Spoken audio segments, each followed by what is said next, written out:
Au Mali, la pénurie de carburant bouleverse le quotidien et les conséquences se font sentir jusque dans les rues de Bamako. Depuis début septembre, un blocus imposé par les djihadistes du JNIM bloque les importations de carburant. Les files d'attente s'allongent, les prix explosent et des milliers de travailleurs tentent de tenir le coup. Comme Nouroum Koumaré, moto-taximan. Avant la crise, il vivait de la revente de carburant.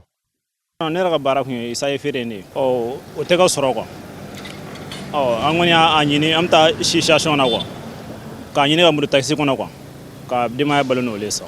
Partout dans la capitale, les kiosques à essence sont à l'abandon. Les bouteilles vides remplacent les bidons pleins. Ceux qui survivent de petites ventes n'ont plus rien à proposer. I bɛ se ka taa situation na sɔgɔmada fɛ wɔdɔ fo 19 heures n'i y'a sɔrɔ i tɛ se ka baara kɛ fo dugu ka jɛ tuguni.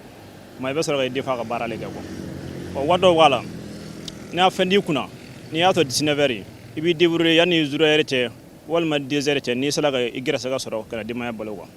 Pour beaucoup, cette crise n'est plus seulement une pénurie. C'est une lutte quotidienne pour simplement travailler. Fɛla kɔni ne yɛrɛ ka jate la ni sadiya ko ye a ka nɔgɔya jamana kɔnɔ bɛɛ k'a sɔrɔ quoi n'o kɔni kɔni ka d'an ye lafiya la quoi bɛɛ k'a sɔrɔ quoi an kelen ko ta bile bɛɛ quoi tout o kɔni ka di ne yɛrɛ kɔni ye. Et le carburant n'est pas le seul problème. Le blocus entraîne aussi des coupures d'électricité massives. Pour les artisans comme Mohamed Kanté, la situation est de plus en plus compliquée. Affaire courant ko gɛlɛya min b'an kan o ka jugu ni fɛn bɛɛ an ye fɛɛrɛ fɛnɛ sɔrɔ a kɔnɔ sansi fɛnɛ tɛ k'a sɔrɔ groupe tɛ se ka wuli kuma dɔ la an bɛ na kabini 6 heures courant bɛ na fo 18 heures yɔrɔ kɔni ka o ye degunba ye mɔgɔ kan dayirimɛ ɲinina n'o sirila courant kɔni na o kɔni ye fu de ye sisan o gɛlɛyaba de b'an kan diɲɛnatigɛ la. Dans d'autres ateliers, les groupes électrogènes prennent le relais. Mais sans carburant, difficile d'avancer. Le courant peut faire 6 heures de temps.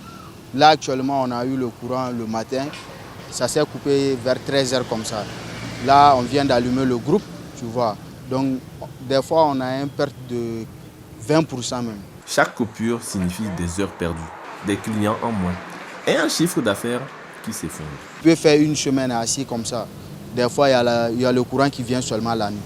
On ne peut pas avoir le courant dans la journée des fois. Même si tu trouves ça dans la journée, peut-être en quittant à 18 heures, tu vois que le courant vient.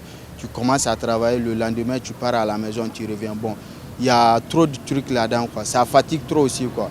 Tu vois, tu viens passer toute la journée, tu travailles aussi la nuit. Il y a la famille à la maison aussi. Il y a tout ça là, quoi.